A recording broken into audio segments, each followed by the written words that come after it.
Hello students, আমি Namita ma'am জ্ঞানজ্যোতি coaching সেন্টারের পক্ষ দিয়ে তোমাদের সকলকে জানাই আরো একবার স্বাগত।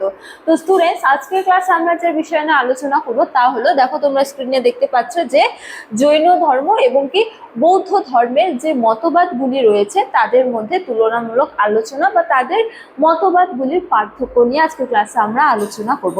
তো চলো দেরি না করে আমরা আজকের আলোচনা শুরু করি। তো দেখো, প্রথমতম বলা হয়েছে যে এই মতবাদের কিছু মিল বা কোন কোন ক্ষেত্রে এই মতবাদ দুটির মধ্যে অর্থাৎ জৈন ধর্ম এবং বৌদ্ধ ধর্মের মধ্যে সাদৃশ্য রয়েছে বা মিল রয়েছে সেগুলো নিয়ে প্রথমতম আমরা আলোচনা করব, ঠিক আছে। তো দেখো, বলা হয়েছে যে সহজ প্রচার পদ্ধতি দুটি ধর্মের ক্ষেত্রে যে সমস্ত দিকগুলির মধ্যে সাদৃশ্য বা মিল রয়েছে তার মধ্যে অন্যতম একটি দিক হলো সহজ প্রচার পদ্ধতি, ঠিক আছে।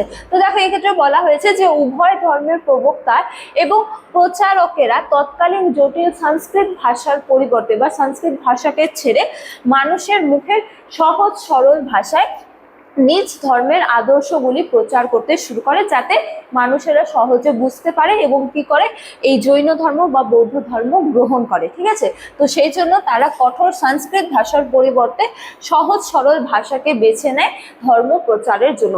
তো এই ক্ষেত্রে দুটি ধর্মের মধ্যে কি রয়েছে, মিল রয়েছে।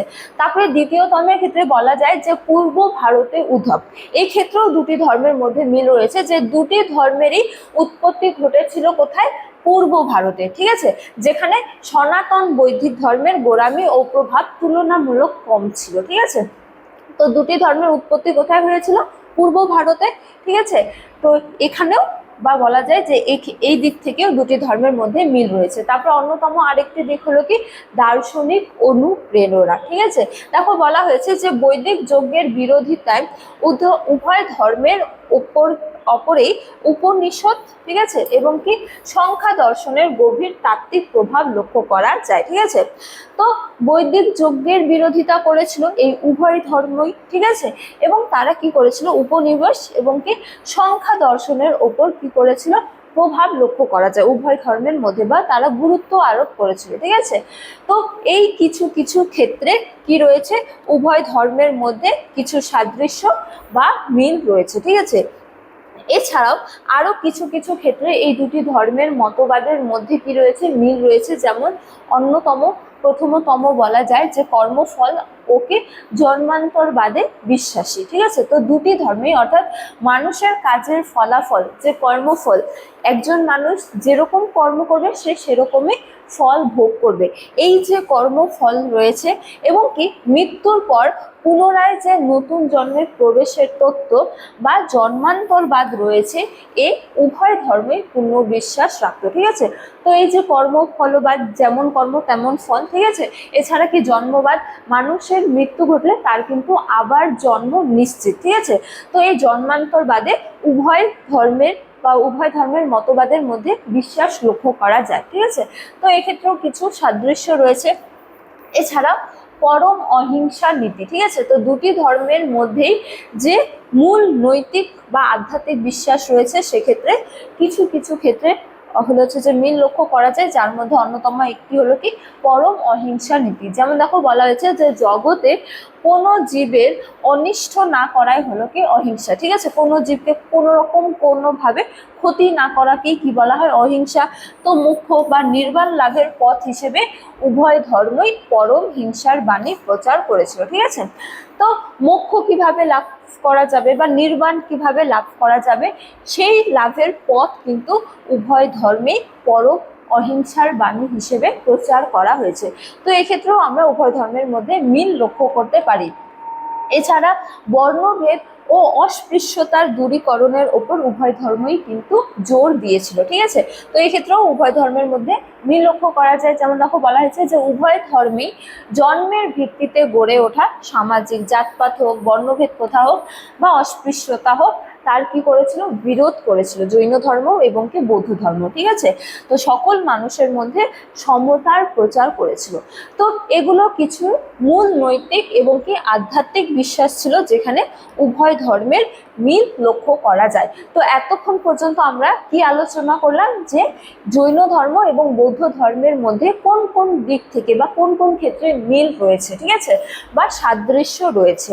এবারে আমরা আলোচনা করব যে উভয় ধর্মের মধ্যে দর্শন এবং আচারের মধ্যে কি বৈসাদৃশ্য। ঠিক আছে, দর্শনের ক্ষেত্রে এবং কি আচার আচরণের ক্ষেত্রে কিছু বৈসাদৃশ্য বা অমিল লক্ষ্য করা যায়, সে তা নিয়ে এবারে আমরা আলোচনা করব, অর্থাৎ পার্থক্য নিয়ে আলোচনা করব।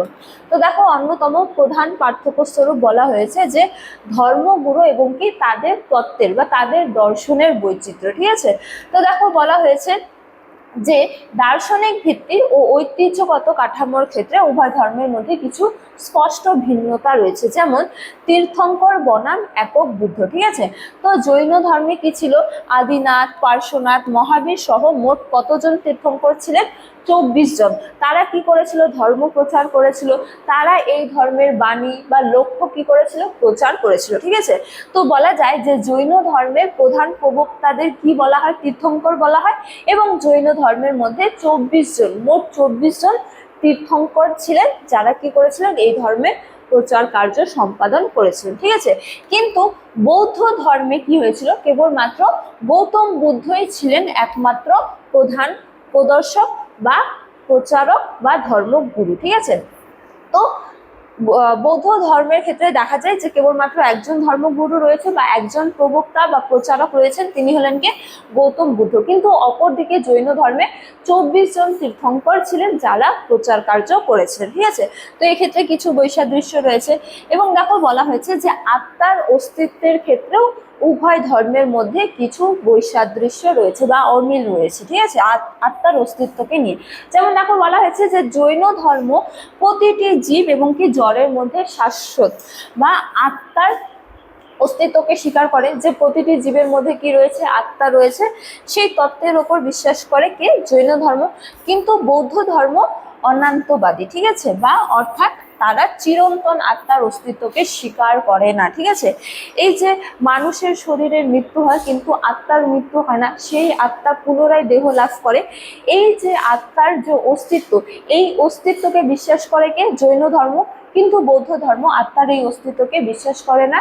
বৌদ্ধ ধর্ম বলে যে এই যে আত্মা, তার কিন্তু চিরন্তন অস্তিত্ব নেই। ঠিক আছে, তো এক্ষেত্রে দুটি ধর্মের মধ্যে কি রয়েছে, বৈসাদৃশ্য রয়েছে বা পার্থক্য রয়েছে।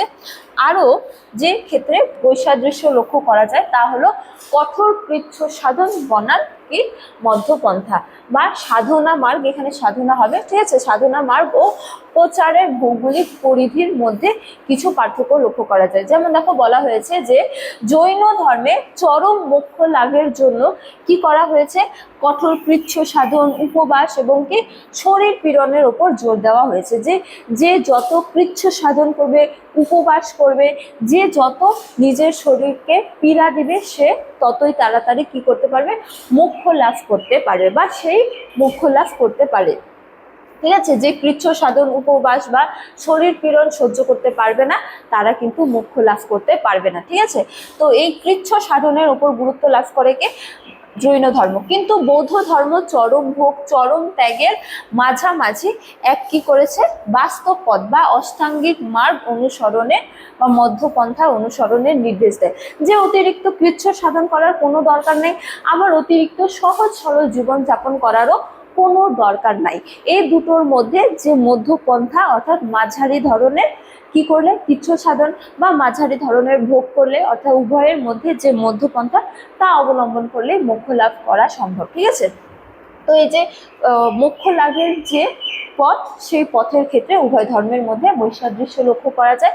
এছাড়া ভৌগোলিক বিস্তার ও হিন্দু ধর্মের প্রভাবের ক্ষেত্রে বলা যায় যে জৈন ধর্মের ওপর সনাতন হিন্দুদের আচার ও রীতিনীতির প্রভাব ছিল কি বেশি। ঠিক আছে, তো এটি মূলত ভারতের সীমানার মধ্যেই সীমাবদ্ধ ছিল।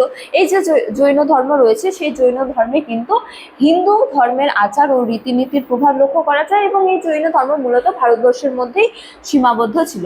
কিন্তু বৌদ্ধ ধর্ম সেখানে হিন্দু ঐতিহ্য মুক্ত ছিল, ঠিক আছে, এবং এই যে বৌদ্ধ ধর্ম তা কিন্তু এশিয়া ছেড়ে সমগ্র বিশ্বে ছড়িয়ে পড়েছিল, ঠিক আছে। তো এই গেল মোক্ষ লাভের পথের মধ্যে পার্থক্য বা নির্বাণ লাভের নির্বাণ লাভের মধ্যে পার্থক্য, পথের মধ্যে পার্থক্য এবং কি ভৌগোলিক বিস্তার ও হিন্দু ধর্মের প্রভাব নিয়ে উভয় ধর্মের মধ্যে কিছু পার্থক্য লক্ষ্য করা যায়, ঠিক আছে। এবারে আমরা শর্টে আলোচনা করব যে জৈন ধর্ম এবং কি বৌদ্ধ ধর্মের মধ্যে কি পার্থক্য রয়েছে, ঠিক আছে।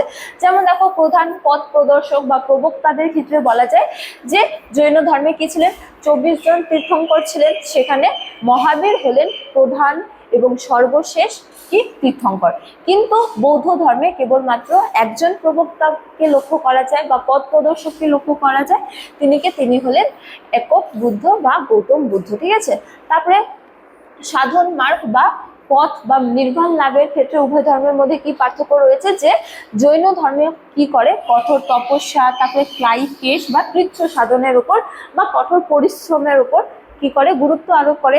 কিন্তু বৌদ্ধ ধর্ম কি বলে যে মধ্যপন্থা অবলম্বন করতে, অর্থাৎ অতিরিক্ত কঠোর কৃচ্ছ সাধন করার দরকার নেই, আবার অতিরিক্ত সহজ সরল জীবনযাপন করারও কোনো প্রয়োজন নেই। এই দুটোর যে মধ্যপন্থা তা অবলম্বন করলেই হবে, ঠিক আছে।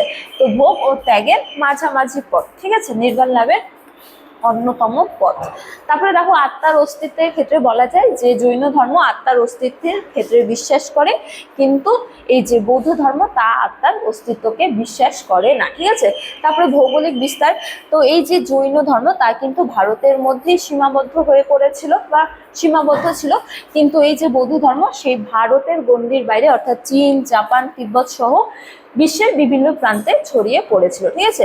তো হিন্দু ধর্মের প্রভাবের ক্ষেত্রে বলা যায় যে হিন্দু আচার ও বর্ণ কাঠামোর যে প্রভাব তা কিন্তু জৈন ধর্মে লক্ষ্য করা যায়, ঠিক আছে। কিন্তু বৈদিক গোড়ামি ও প্রভাব থেকে সম্পূর্ণ স্বাতন্ত্র্য হলো কি বৌদ্ধ ধর্ম, ঠিক আছে। সেখানে হিন্দু ধর্মের কোনো রকম কোনো প্রভাব লক্ষ্য করা যায় না।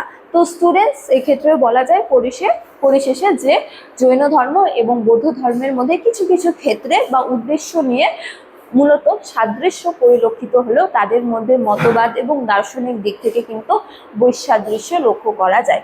তো স্টুডেন্টস, আজকের আলোচনার ক্লাস এতটাই। তোমাদের কোনো ধরনের কোনো প্রশ্ন থাকলে তোমরা কিন্তু এই দুটো নাম্বারের মধ্যে যে কোনো একটিতে যোগাযোগ করতে পারো।